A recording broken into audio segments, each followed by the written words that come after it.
నవ్యాంధ్ర రాజధాని అమరావతిలో quantum technology రంగంలో కీలక అడుగు పడింది. క్వాంటమ్ వ్యాలీ అభివృద్ధికి ప్రభుత్వం 50 ఎకరాల భూమి కేటాయించింది. ఇందులో భాగంగా 2 ఎకరాల్లో అమరావతి క్వాంటమ్ కంప్యూటింగ్ సెంటర్ ఏర్పాటు చేయనున్నట్లు ప్రభుత్వం ప్రకటించింది.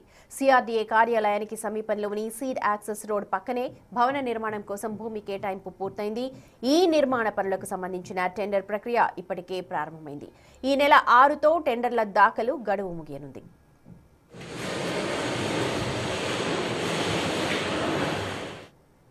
అయితే శాశ్వత భవన నిర్మాణం పూర్తయ్యే వరకు రాజధాని పరిధిలోని విట్ యూనివర్సిటీలో తాత్కాలిక క్వాంటమ్ కంప్యూటింగ్ సెంటర్ ఏర్పాటు చేయాలని ప్రభుత్వం నిర్ణయించింది. అనంతరం సెంటర్ను రాయపూడిలో నిర్మిస్తోన్న శాశ్వత భవనానికి తరలించనున్నారు.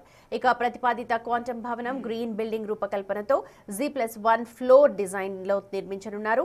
మొత్తం నిర్మాణ విస్తీర్ణం 4201 చదరపు మీటర్లు కాగా గ్రౌండ్ ఫ్లోర్ 1990 చదరపు మీటర్లుంటుంది. ఇక ఫస్ట్ ఫ్లోర్ 1996 చదరపు మీటర్లు, బేస్మెంట్ 210 చదరపు మీటర్లు, అదనంగా హెడ్ రూమ్ అలాగే డెక్ ఏరియా ఇతర కూడా చదరపు మీటర్లలో ఉండే అవకాశం కనిపిస్తోంది. ఇక క్వాంటమ్ కంప్యూటింగ్ ప్రాజెక్ట్ అమలులో టీసీఎస్ సాంకేతిక భాగస్వామిగా L&T నిర్మాణ సంస్థగా పనిచేయనున్నట్లుగా ప్రభుత్వం ప్రకటించింది. 3 కంపెనీలతో ఒప్పందాలు ఇప్పటికే పూర్తయ్యాయి. ప్రభుత్వం ఇప్పటికే క్వాంటమ్ టెక్నాలజీ పాలసీని విడుదల చేసి అమరావతిని జాతీయ క్వాంటమ్ ఇన్నోవేషన్ హబ్గా అభివృద్ధి చేయాలంటూ స్పష్టం చేసింది.